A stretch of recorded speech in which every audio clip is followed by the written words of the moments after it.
Well, Championship Sunday in the NFL playoffs is when we find out which teams will earn a historical Super Bowl trip to Minnesota in 2 weeks.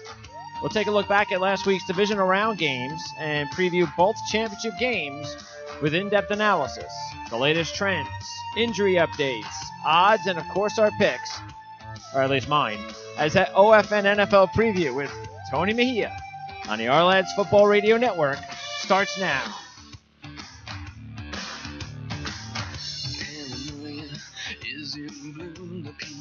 All right, thanks for tuning in to OFN NFL preview for championship weekend in the NFL with Tony Mejia, independent sports columnist and exclusive handicapper at VegasInsider.com for this Friday, January 19th, 2018. So, Tony, I guess, when you take a look at the quarterbacks that are going to be in this game, I got to say, Bortles, Foles, Keenum, is it possible one of these quarterbacks, I should say, is it probable that one of these quarterbacks can actually steal a ring away from the great Brady? It is, because you get two cracks at it. I mean, from the sheer odds of it, it's probable, because you get three out of four. I saw Dick Vitale tweeted, a great football analyst. he does not see any way that any of those guys beat Tom Brady. And of course, look, I'm still going to have the Patriots as my projected champion. They're still there. But yeah, as far as do you give them a chance, you have to. Even beyond whether Tom Brady's 100% or not, you're going to get a tough game this weekend from Jacksonville, and then you're going to have to face a tough defense, if nothing else, in the Super Bowl. Two tough defenses, yeah, if you get that far, obviously. And that's how you beat New England. I mean, that's your best chance of beating New England. Sure. You have to play really good defense. Denver has proven that when they knocked them out in the championship game a couple of years ago. Seattle almost beat them, of course. Maybe should have beaten them in the Super Bowl a few years ago. And the Giants gave the Patriots the problems by beating them twice in the Super Bowl, not necessarily because of Hail Mary type, plays by Eli Manning, but because of the fact that the Giants had a very good, front seven defense, especially that front four that caused a lot of problems for Tom Brady. And that's how you beat Tom Brady. You don't always get it done, even with a great defense, but it is your best chance. And that's why the Jags, as we said last week, if the Jags were going to beat Pittsburgh, we told you that, and I still believe that's the case, that they will give the Patriots a really tough game. And there's no reason to think that that's going to change after what we saw last week. Right. The thing with Brady is he has so much confidence in his ability to get to a receiver eventually once they break open that he'll sit there forever. And he's going to, whenever he's hit, you always have that sense of, wow, is this the one that's going to knock him out? Yeah. Because they always look very violent, and it's because he hangs in there to the final millisecond.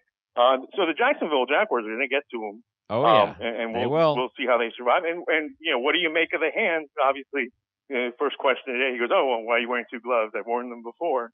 So he's not going to give you anything until game time. A couple of books actually took the game off the board earlier today. Oh, really? So yeah. So it's a genuine concern, regardless of whether it's fiction or there really is something to it.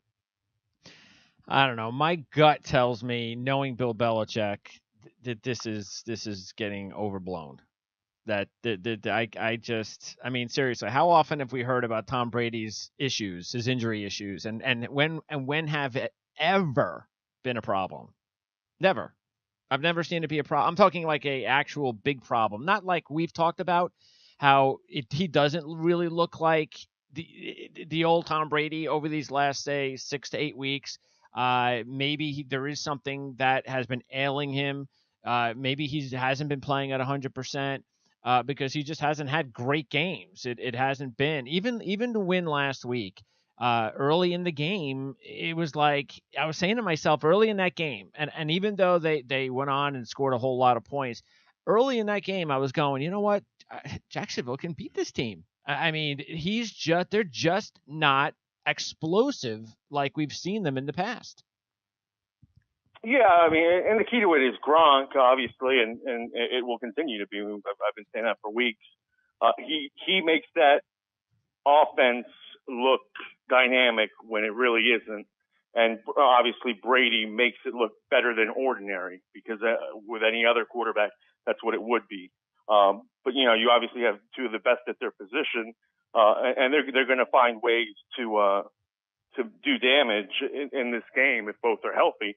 Again, we'll see with what the hand thing breeds. I think a lot of people are freaking out because of the fact that he didn't take first team snaps. They gave some to Hoyer. And again, it could just be a little bit of showboating from Belichick, as we've seen that from him before. Yep. It's just the uncertainty of it. That we'll play games. I think the line came down to 7 and obviously opened about 8.5. So, certainly a lot of money came in on the Jaguars, hoping to feed on those extra half points. Yeah, I actually already threw in a few early week parlays. See, what I really like, of course, this is going to go away soon, but what I really like around, because I, of course, have shows where I handicap tennis and golf and NASCAR, but especially with golf, say, I enjoy doing the early week parlays where if I like, say, Jon Rahm, who's a favorite to win a tournament, and I don't want to put a whole lot of money on him at a short number. On a week like this, I could go, oh, you know what? Okay, I'll do a couple parlays, and maybe one of them I'll do Jon Rahm at 8-1 with the Jags at 3-1, and I can put less money down and make more. And mix them up, make sure that's not my only parlay. I want to make sure I got Jon Rahm doing something else than the Jags, but those are the sort of things that I like to do. That gives me just different options when I'm looking at, and the same thing, say, with Super Bowl odds. I mean, even this week, of course, the Patriots are real low. They've been low all season, but Minnesota, who I've liked for the last, say, about a month. That's when I started putting money on them in my futures. And I think, what are they? They're at about almost 3-1. They're between 2 and 3-1. And so, same thing. I think it's very difficult to try to make any money off of a team that's right around 2 or 3-1. But if you mix it up with something else, again, whether it's golf or anything similar, it could be basketball, then your odds go up, and maybe by time Sunday comes, especially say the golf is over in time, maybe you got a wager on the European golf event and it's over in the morning. You can sit there and everything's on your football game. Right. So you're saying you took your shot already on the Jaguars and accumulate. Exactly, because and especially with the Jags not being something where I'm like, oh, I'm super confident. How can you be with Blake Bortles? But look, I honestly think that this game is pretty much as down the middle as you can get with a Patriot game. I mean, that's as much as I can say it. Patriots are the favorite. They should be. They're the better team. If I was risking my life on it, I'm picking the Patriots, all of that stuff. But the Jags are for real. And again, the matchup is for real. And when you're getting 3-1 money line odds, I think at this point in the season, it's worth it. And the big question is going to be, though, definitely, is Blake Bortles, can he play like he did against Pittsburgh and not play like the way he did against Buffalo? And that is still the main issue, because that's like flipping a coin. You have no idea what Blake Bortles you're going to get. Yeah, it's true. And you could get, the one that's, just completely immune to pressure. And he's proved that, at least. So, I think you have to keep things simple for him. You have to let him use his athleticism. And he thinks too much out there in terms of when he gets into trouble. So we'll see if they're able to run the football and stay right with the Patriots. This could be anybody's game. Right now I think weather-wise we're looking at a mild day. So, that's not going to be a factor, and that'll allow the Jaguars defense to get after the quarterback, whoever it may be, without having to worry about nasty conditions. And the other thing too is I think this is definitely a game like last week's game where I think we're going to really know a whole lot in the first quarter.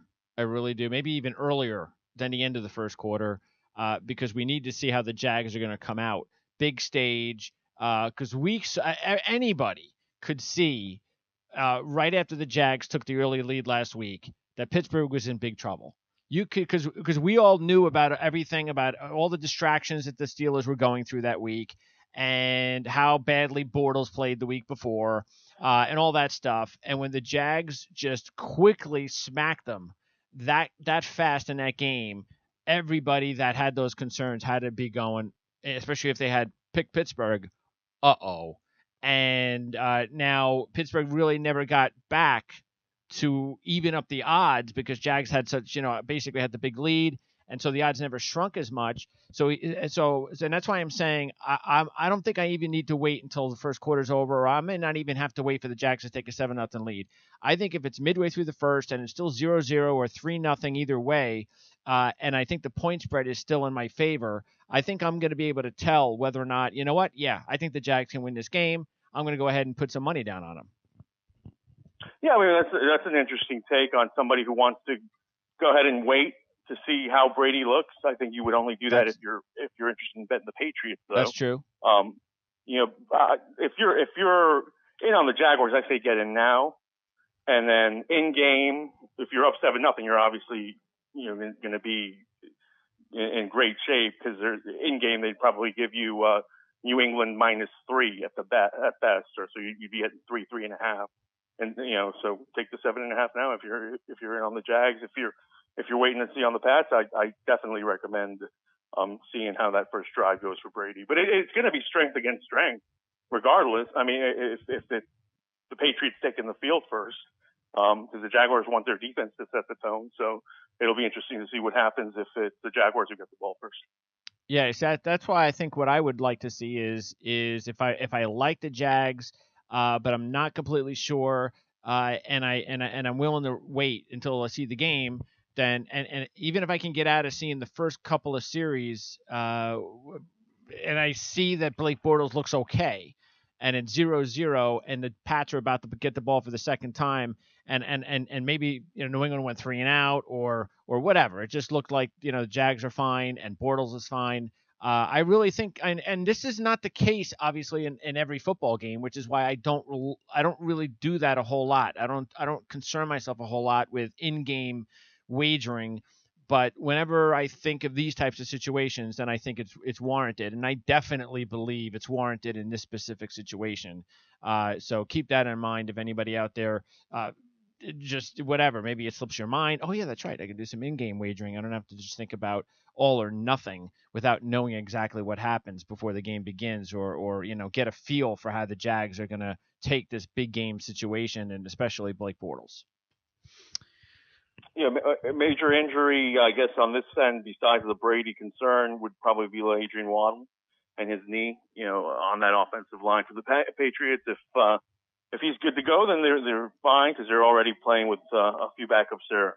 And the Jaguars look like they're going to be unscathed coming out of the Pittsburgh game. So that's another reason you may want to get on them at 7.5. And now that they're down to 7, I would recommend buying that half point.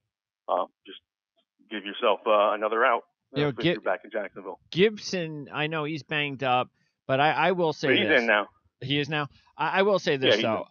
If they want to go ahead and put Gibson on Gronk early in the game, I'm probably okay with that. See how things go, because even in the Tennessee game, it took Gronk almost like a half before he started becoming a factor. So if you want to do that and make sure Ramsey's on, say, Cooks, fine. I'm okay with that. But if Gronk starts to make plays early in the game, I'm putting Ramsey on Gronk. I am not wasting any time if Gronk becomes the guy that, as you said, could be and should be the deciding factor in these types of games, his types of mismatches. But I am willing to put Gibson on early enough and maybe see if you can get away with it, because Cooks is also obviously very dangerous. You put Ramsey, say, on Gronk early, and let's say, I don't know if they're going to put, I don't know if they put AJ Boye on Cooks, but still, we know how fast Cooks is. Yeah, you probably have to. Yep. Yeah, we know how fast Cooks is. The problem is we've seen for all season with Brady, he hasn't really connected with Cooks percentage-wise very well deep. I mean, being a guy that has drafted Cooks on his fantasy team this year and watched every Patriot game, I don't even have the percentages in front of me, but I got to tell you right now, any passes probably 30 yards or more down the field of Brandon Cooks have probably been completed about 20% of the time. They missed one last week with the game already decided. And, I mean, I think Cooks has the speed, but size-wise, he's the same size as the corner usually, not an inch shorter. Yeah. So that's not really what Brady's used to out on the edges. Yeah, and Breeze was a better downfield and is a better downfield passer at this stage of their careers than Brady is. Brady just does not have the down the field passing game that he used to have when he was younger. And look, I mean, that's what happens. You're getting old. I mean, the one thing that goes is your accuracy down the field. So, and that's the one thing that they haven't been able to take advantage. Let's say Drew Brees was able to take advantage with Cooks and his speed. As far as the game last week, I will say this, I understand what everybody's saying about need to relax on Mike Tomlin, but I talked about this last year with the Pittsburgh New England playoff game and we talked about this several times about I couldn't believe that everybody in the world knew that Pittsburgh's defensive game plan did not match up with New England, so Pittsburgh had to do something different going into that championship game last year to beat them. They had the entire week to do something different. They did nothing different. The Patriots beat them up offensively, and that just shows you how, in my opinion, unprepared Mike Tomlin is, whether they want to play Butler as well. Tomlin's the head coach. He's a defensive guy. He should know better. So what happens this go around is that, I kind of still had that in the back of my mind. We get to this game last week, and there's just too many issues in this game, too many big issues. Okay, you can blame Todd Haley for the calls on fourth down, but you can't blame Todd Haley on the onside kick. I just think your defense. I cannot excuse one issue after another, including the pregame issues, including the whole thing we're hearing now. Le'Veon Bell didn't go through the walkthrough. Le'Veon Bell saying what he said during the week. Mitchell saying what he said. That is something a coach can fix. You don't hear Bill Belichick's players saying it. So I'm sorry. I know all these apologists talking about, how you got to be an idiot to think Mike Tomlin should be fired. Well, you know what? No, you have to be an idiot to think that he can't get fired, because I've seen great coaches get fired before. Tomlin is the exact opposite as Cowher. Cowher, it took him like 7 years to finally break through and win a Super Bowl. Tomlin won his Super Bowl like that. Since then, he's basically done nothing. And I'm sick, for him, he's basically, I'd love to play for Mike Tomlin. Yeah, he's this rah-rah coach, I get it, but Bradshaw said it best a couple of years ago. He's just not that great of an X's and O's coach. He's just not. That's all he is, Mike Tomlin. He's a rah-rah speech guy. That's it. He's not an X's and O's guy that is going to mastermind you on game day. And I'm sorry, if you want to get over the top, sooner or later you have to decide, are you going to rah-rah your way to Super Bowl wins anymore, or are you going to get a guy in here that knows how to coach?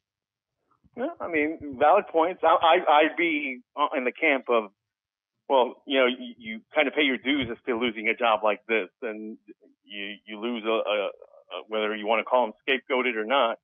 You lose Haley, and then you're next on the chopping block because there's no other guys to go. And I think he's earned that. Mm-hmm. I also would be concerned with who you get to replace him, that players would immediately buy in, because in this case he is a popular coach. But yeah, I mean, what you're spitting is not at all inaccurate. And, there's the Martavis Bryant thing with him not buying in, a little chirping here and there. Yeah, I mean, maybe they've gotten too comfortable. Harrison. I don't know. I'm not in that locker room. But yeah, no, there's no question that, if it would be absolutely harsh and it would be ill received by some, but if they get somebody in there and it's the right guy, all of a sudden he wins them over by week 8. That's a talented enough group to ride that wave to a Super Bowl. There's no question about that.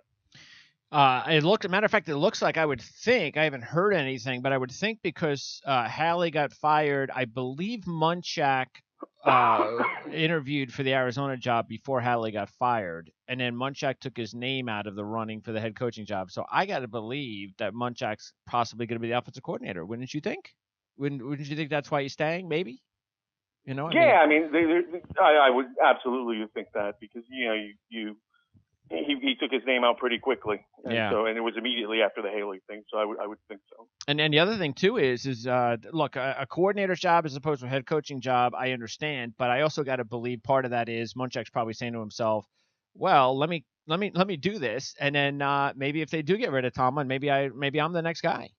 So that's also, you got to believe, part of the thinking, because that's how the Steelers work anyway. You know, and not that Tomlin was there when Cowher was gone, but you know, they're a type of family organization. And if they can hire someone like Munchak, if Tomlin does get let go, I think that they would possibly, go that route. No question. I mean, I think that's definitely the way of thinking that I would use. And maybe Tomlin sees the writing on the wall coming, and anyway, regardless of how much success they have next season, decides to step aside. I mean, he could always have an act two somewhere else. Absolutely. If he goes on his own. Absolutely. And he'd be a media darling. Yes, he would. Go that route. And look, and I'll say this: I think, look, if Mike Tomlin is fired, 25 teams should hire him. Okay, so I'm not saying he's a bad coach. It's just that at some point, every coach needs to move on. Unless you're having the Bill Belichick type of success. It's just time to go and go somewhere else, start something new, develop something there. Because sometimes with an organization, it's just getting stale. It's just not working. And he'll get another shot. Okay, maybe Shazier's healthy next year. If they want to use that as an excuse, so forth and so on. But fact is, Pittsburgh's out. Jags are in. And Patriots had no problem with Tennessee. We didn't think they were going to have a problem with Tennessee. Tennessee got off to a good start, and it didn't matter anyway. We knew they had to get off to a good start. They did, but it didn't matter anyway. Patriots just pretty much wore them down with their greatness. And we knew the writing on the wall with Tennessee in that game. And then Mularkey gets fired. I mean, I actually was surprised about that. We everybody knows how I feel about it. But I was kind of surprised that they actually made the call. And now we'll find out who they hire. You know what? I know that they apparently interviewed Matt LaFleur. And you know what? I think Matt LaFleur is going to get the job. I really do. McDaniels is between him and them and Indy, but Indy's a favorite, right? I believe so, yes, and that would also make sense. But boy, Matt LaFleur. See, this was the thing that I couldn't believe last year when Shanahan left. Because I said it because LaFleur was a guy that I talked about when I actually wanted Bowles out last year, and the reason I wanted Bowles out last year is because I saw that there was McVay and Shanahan available. And then I also threw in LaFleur because of what he has done with those guys. And so when Shanahan left, it was like, oh, okay, I guess LaFleur is going to get the job as the coordinator at Atlanta. And when they hired Sarkisian, that was part of the whole thing that really screwed me up about the Falcons, was how can you not let LaFleur take over? How can you bring an outside guy into that team the way they played offensively when LaFleur has been following McVay and Shanahan around? He knows how to coach the same system. And now you're bringing in a guy that's got to change things, and look at what's happened to the Falcons. So LaFleur, definitely we knew he was going to get a shot, and he'll probably get the job. I mean, they definitely can use a change. I think they really fumbled using Mariota and getting the most out of his abilities. And now you got Corey Davis, who stepped out and cost me that bet, at least had the under, and his catches on the sideline and all that helped the game get over. And he looked sharp. He looked like he belonged out there. And obviously he had injury issues all season. Yeah. So maybe we see Corey Davis slip into the first round of fantasy drafts. There you go. It would not shock me. Well, hey, you know what? We know he has the talent, and we knew all along that this offense on paper is too good. That something was wrong, and that's when you got to point your finger to the coaching staff. So they get the right guy at McDaniels or LaFleur. Look out for the Titans next year. Now we flip it over to the NFC, and of course the big play, and we'll always remember it, and everybody will remember it. One of the biggest plays in the history of the NFL postseason. In Minnesota, the question now will be: some people might look at that and say, "Team of Destiny." don't go that fast. There have been major plays in the postseason before, and those teams have not won Super Bowls. So just because that happened does not give the Vikings a Super Bowl. They've got work to do. But obviously, just an incredible game. I had big future money on the Saints. You like the Saints to get to the Super Bowl since the playoffs began, so that had to be tough. Got to really hand it to the Saints for how they played in the second half. And I know a lot of people kind of disappointed that Breeze didn't get through, so it would have been predictable we would get Breeze and Brady in the Super Bowl. But you do have to hand it to the Vikings as well for fighting and staying in there, and they got off to such a good start in that football game, and that's really what won it for them. Well, yeah, getting a stop on third down that they shouldn't have gotten because it was a bad play call, I thought, opened the door, and then you just overran the play if you're Marcus Williams there at the end. So they were critical mistakes. I don't think they deserve to be there. In fact, they melted.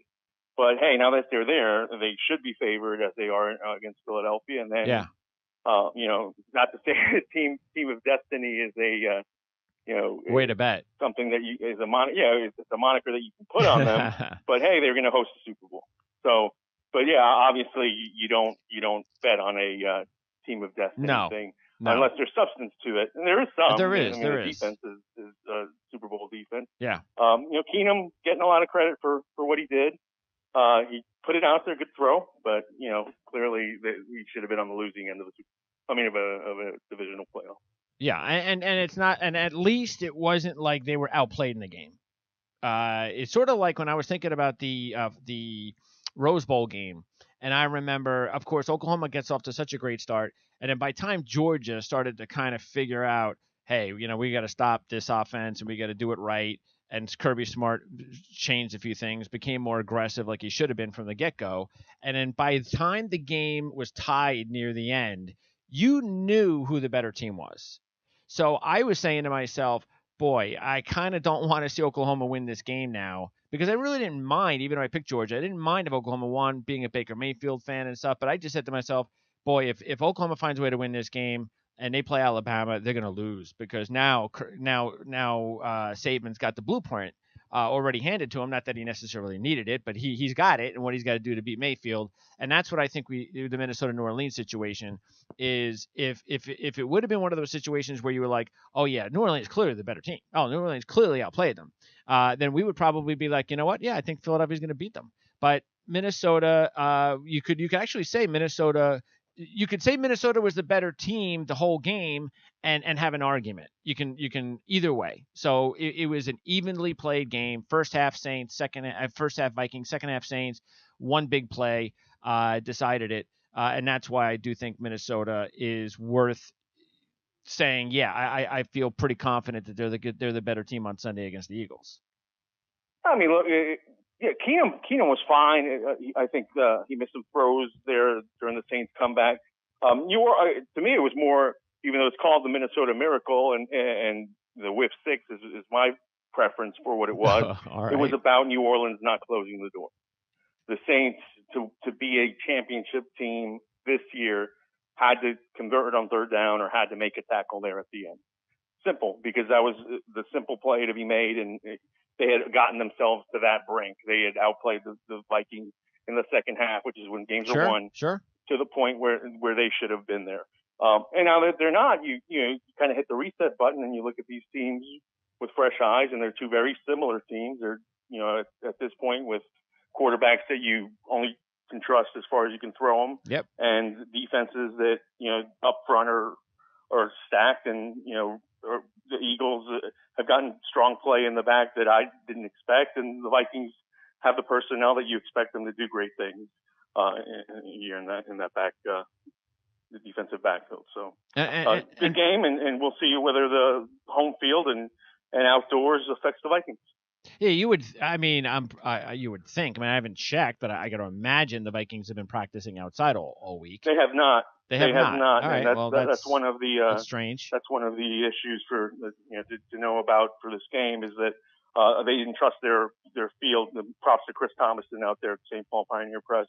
Used to work the NBA beat. He's now the Vikings beat writer. But yeah, he went into that and asked Zimmer about it. They just did not feel that the field out there was in shape to play, so they practiced indoors all week. Now, what's the weather condition for Philadelphia? Is it also going to be a little bit mild, like New England?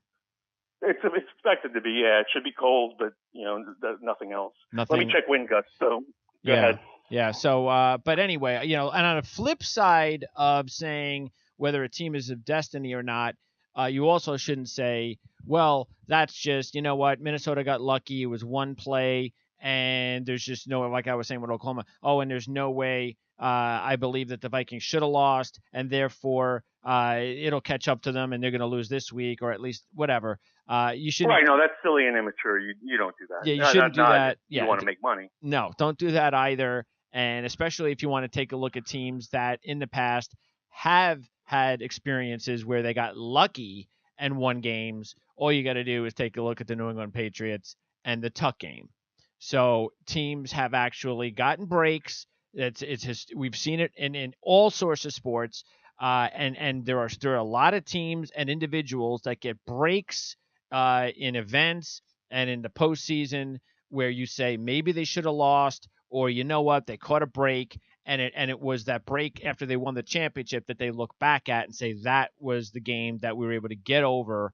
And every team usually or individual has one of those moments when you win a championship. You don't usually get championships pretty easily. Now, not every team gets them in the miraculous way that the Vikings did. I get that, but yeah, just don't be looking at it the opposite way.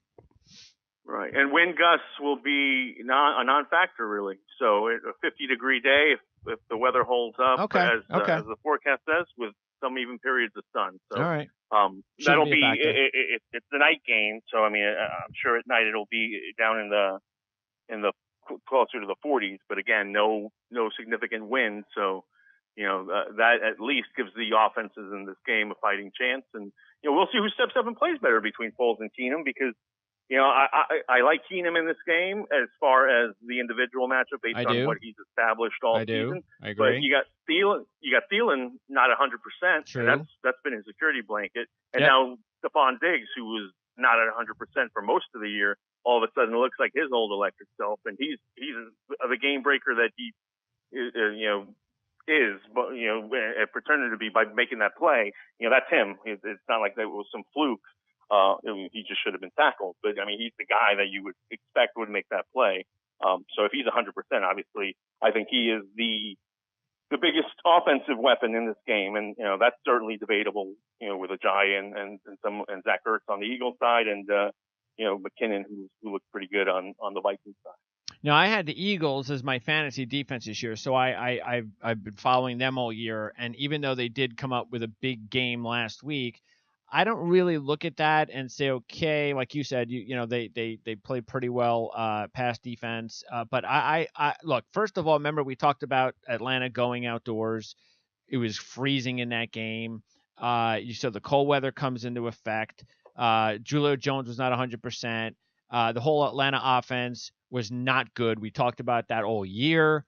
Settling for field goals all year. And you know what? If they had to kick a field goal at the end of that game, they would have. And that's what they were. They couldn't score touchdowns. So I don't look at that as – I look at it as kind of a little bit of both. Yeah, Eagles played well, no question. Defense played well. But I don't look at it as, okay, yeah, Minnesota's got something to worry about now. Again, yeah, if T-line's not 100%, absolutely that's something to worry about.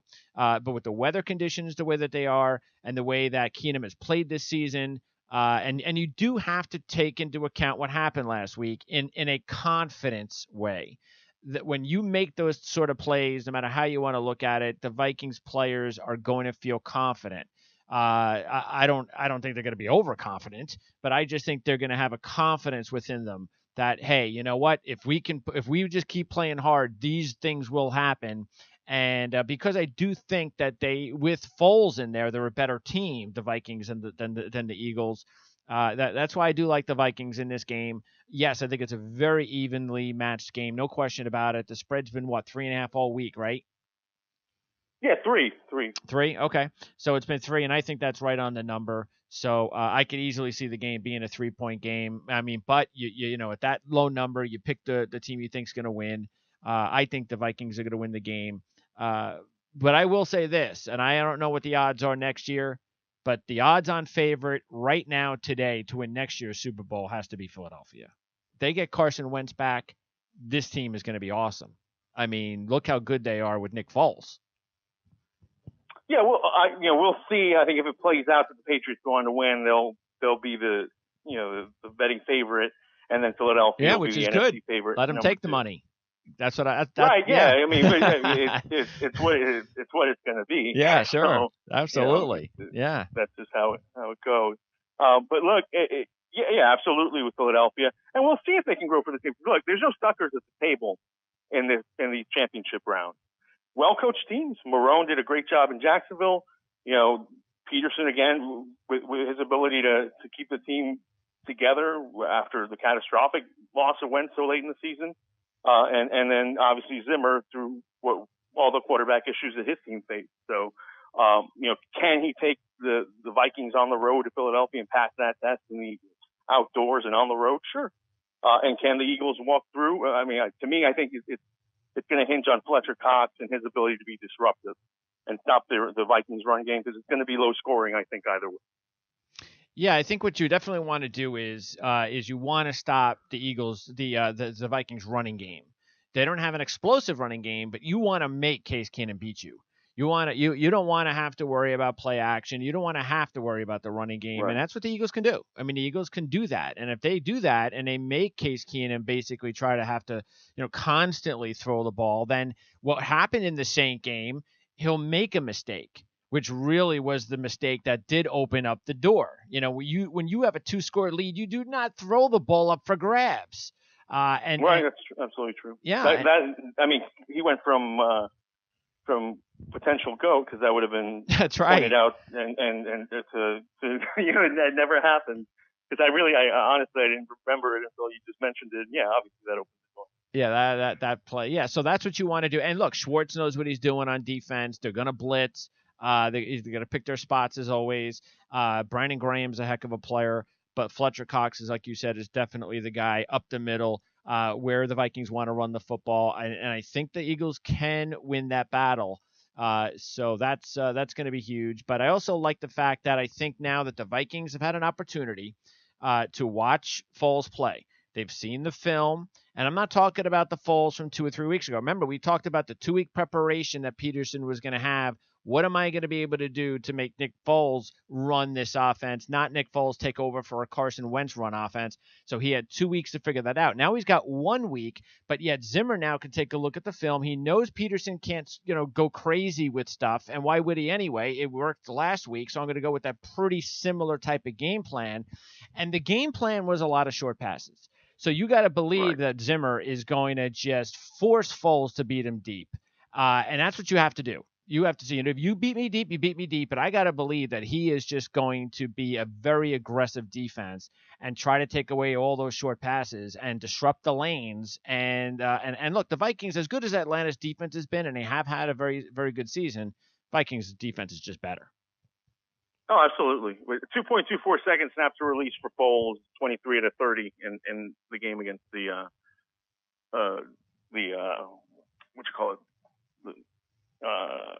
who was that? Falcons. Okay. And in terms of that, I think that you're absolutely right, which makes Alshon Jeffrey the X factor here, and you have to try to find him down the field. But weather conditions are going to allow that to happen. I think Sendejo and his availability is a big deal. He's questionable and probably going to play, but that was another difference maker in the game against the Saints. Him going out with that injury, that's really when things opened up for New Orleans. He doesn't get as much credit as he deserves next to Harrison Smith, but clearly, I mean, that safety combo, one of the best in the league. So him not being potentially 100%, Shamar Stevens, starting defensive tackle, is now out. So that vaunted defense is going to have some nicks. Some interesting tidbits. And this is what you love about the NFL. 3 of the 4 remaining teams, 3 of them not named the Patriots, did not even make the playoffs last year, that are still in the championship round.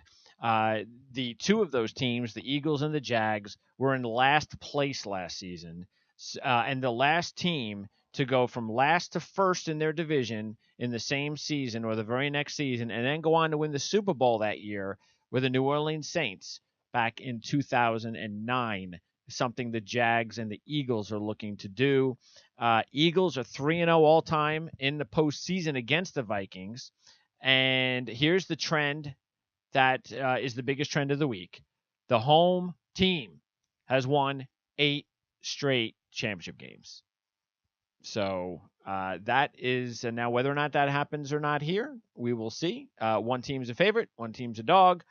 I'm going to go with Minnesota and New England, but yeah, that money line for the Jags, if you can get 3-1, is enticing enough for me to say, you know what I might do is just take the Vikings, and whether or not I want to parlay it, that is something I would consider. Meaning, maybe what I would do is decide because I do think the Jags have a shot. Maybe instead, because I do think it's pretty close, maybe because I like to roll the dice sometimes on the money lines, and if I like those teams, maybe I go with a Jags money line parlay with the Vikings, maybe even make that money line parlay, plus 300, minus 170, something like that, or minus 160. And then if the Jags don't win, I could still go with the Vikings minus 3 straight up if I want to do that. That might be something that I wind up doing just because I do think the Jags have a shot. And anytime I think a team has a shot on a good money line play, I like going for it. Yeah, I mean, considering you have to get that in beforehand, I would say you bet either money line. And normally you wouldn't do that with a New England minus 300. But if you just want to parlay the winners of these championship games, you're going to have to do it before you see what Brady looks like. No, that's true. That would be the way to go, because laying 7 in a parlay, that's tough. You could even push, and then it just becomes a straight bet. So, something to consider if you're gung-ho on the pass. And Shermer to the Giants, I think that's a good move. I think, I'm hearing about how Shermer, of course, loves play action. The fact that Eli is a play action successful quarterback. I get the feeling now, and we talked about this before, there's a real shot that the Giants don't pick a quarterback with that pick. There is a real chance about that because Shermer wants to run the football. They might feel confident that Eli has a good 2 years left in him, maybe 3. And if they do that, go and get Barkley and go with Manning. And that could happen. It really could happen. It's something that with Shermer there, I think it's starting to make a little bit more sense. Of course, the easy play, but the other thing too is I don't know if Davis Webb can't play, can't start. I mean, Davis Webb is an intriguing prospect too. So how do I know that they don't go, that Gettleman doesn't say, you know what, hey, I think Davis Webb might be our guy. It's possible. Let me take a look at him for a year. So right. I think it's possible.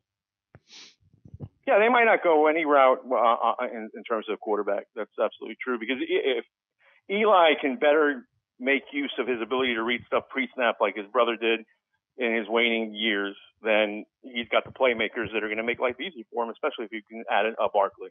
So, that would definitely be one way to go. Yeah, there are good running backs in the draft, but Love is now staying in Stanford, and that now takes away, in my mind, anybody who might have said, well, you know what, I love Barkley, but Love's really good too. You can't say that now. Now I think there's a bigger drop-off between 1 and 3 and 1 and 2 than there would have been if Love's there. So you want to get a really good, definite, blue-chip running back rookie. You only have 1. So that makes things a little bit even more interesting there. All right, so Vikings. Let me double check this with you, because I know you know these things maybe offhand. But based on my research, if the Vikings win this, they become the first team to host a Super Bowl in their area since San Francisco in '85. They played it at Stanford. Yes. Would this be the first time that it would be a team plays it in their own stadium? Yes. Correct. Yes. Okay. Yes. And now the thing with that though is, in my mind, I think people maybe won't realize that until if it happens, and then it's talked about, ad nauseum for about a week. is that let's realize that I think the main advantage is it's just your surroundings. That's it. Because right, but there will be more home fans, but yes, it's a definitely different crowd than your normal home. Yes, you'll get probably an extra 10,000 fans on your side, probably I would say. Right. That's about it. Yeah. So yeah, you'll hear, and it also depends on who it is. I mean, if Minnesota's playing Jacksonville, well then you're probably getting it'll probably sound like a Viking crowd, pretty close to it, But if you're playing the Patriots, you'll hear a little bit more Vikings, but that's it. I don't think it'll be, but Jacksonville obviously doesn't have a following. So, boy, that would be some Super Bowl. I mean, with if the Jags and the Vikings were to play each other with those two defenses in the Super Bowl, that would be something. So. Yeah, we'll get an interesting one. I think unless the Patriots are in it, you're going to get a lot of people dogging it. But we'll get an interesting Super Bowl for the people that appreciate a good football game. I think we've hit a Final Four where there's stuff to be excited about. On all sides, there's 3 Super Bowl caliber defenses and, 1 offense. And I also, by the way, I also wouldn't count. I also think that the Eagles are not a bad. If you don't have any future plays at all, period. I don't think the Eagles are a bad. If I'm looking at all the future plays and I'm looking for value, I think it would be the Eagles. There's just still no way in hell do I think the Jags are winning a Super Bowl. I mean, I just can't envision it. UCF's year. Excuse me? Blake Bortles is going to – it's UCF's year. Blake Bortles is going to win the Super Bowl. Maybe. Okay, that's a trend. Now, that's a trend people need to keep an eye on. UCF and Blake Bortles. I like that. I'll go for that at least this week, and we'll revisit it next week. I still have a hard time thinking about Blake Bortles being Super Bowl championship quarterback because it's never happened before. But – and I'm, a quarterback like him winning a Super Bowl, but okay, let's makes Trent Dilfer. You would have put good. Dilfer in that category? I know, we both hit the same guy. Probably because he's a veteran, because he's been around a while. But yeah, I might have to make that my homework assignment. All right, Bortles and Dilfer at this stage. If they win, okay. All right, my man. Thanks a lot, Tony. I appreciate it. We'll talk again in, I guess, 2 weeks. Yes, that's true. All right, my man. All right, thanks. Enjoy the weekend. Excellent. Thanks. All right, that's Tony Mejia. And that is going to wrap it up here for our show. By the way, we had an East-West. If you're into the NFL draft, Dan Shonka joined me earlier today. That's available on demand in probably the next couple hours at ourlads.com. We previewed the East-West game.